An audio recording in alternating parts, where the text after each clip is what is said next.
I'm getting ready to take my dogs for a walk, and when I get home, I want to have a nice protein-packed breakfast, but I want it to be a plant-based protein. So I'm turning to chia seed and to flax milk. So the flax milk that I use is Good Karma, and it's vanilla flavored, unsweetened, and per cup it has 8 grams of protein. I'm using a quarter cup of chia seed, which I've started to put into this pudding. I add it slowly because I want each seed to be coated with the milk because it has a coating. You can see it starting to stick to the spoon, and it becomes translucent as the coating gets activated by whatever kind of moist substance you add to it. You could add it to yogurt, you could add it to kefir, you could add it to a smoothie. I'm not a big fan of that. I like my smoothies to be smooth. So I'm going to keep adding the chia seed.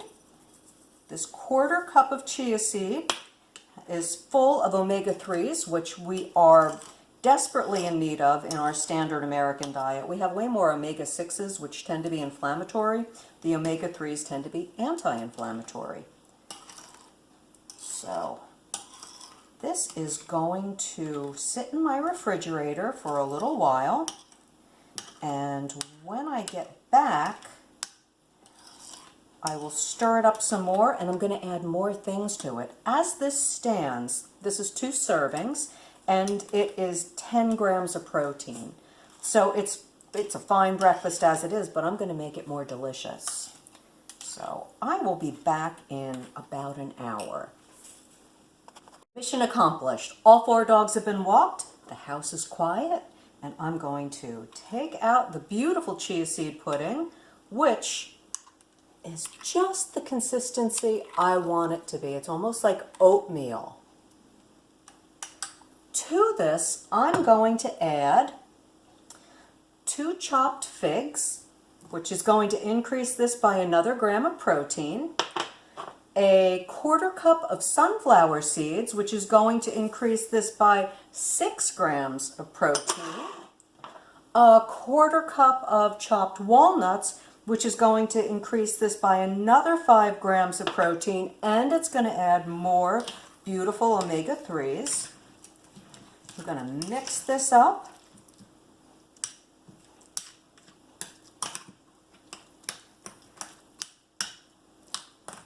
I'm going to toss in some blueberries because they're antioxidant and delicious, and take a look at this.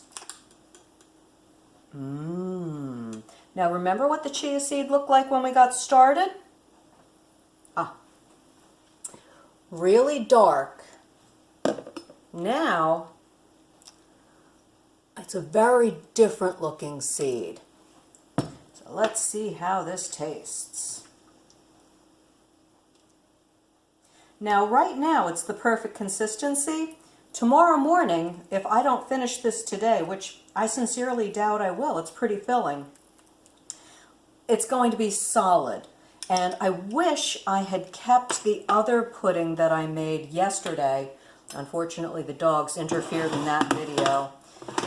And so this one is not the block that it was when I took it out of the refrigerator this morning. But what I did is I added a cup of yogurt to it, so you can see the color's quite a bit different. So you can add yogurt to it to have some nice probiotics. And let me go back to this one.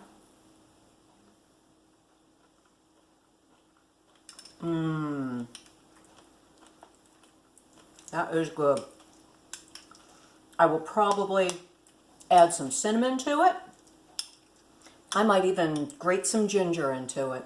It is a delicious plant-based protein breakfast. I highly recommend adding chia seeds to your diet. Enjoy. I wanted to show you the chia seed pudding that I made yesterday. It's like a block. So this is what's going to happen if you don't eat it all right away. To this, I'm adding some kefir.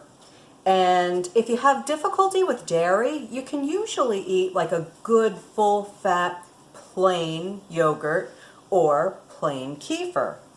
And that is because the lactose is eaten by the little microbes. That is the sugar that is in milk dairy. So let's see. Cow dairy, goat dairy. Goat is a little bit lower than cow. Actually, human breast milk has the highest amount of sugar, but we're not making yogurt out of that. So, just add that little bit of kefir over the top. And we're back to a pudding-like texture. Now, if you don't use dairy for ethical reasons, then stick to your plant milk. Add a little bit more plant milk to it. And I will obviously be eating chia seed pudding all week. And you can too. Enjoy.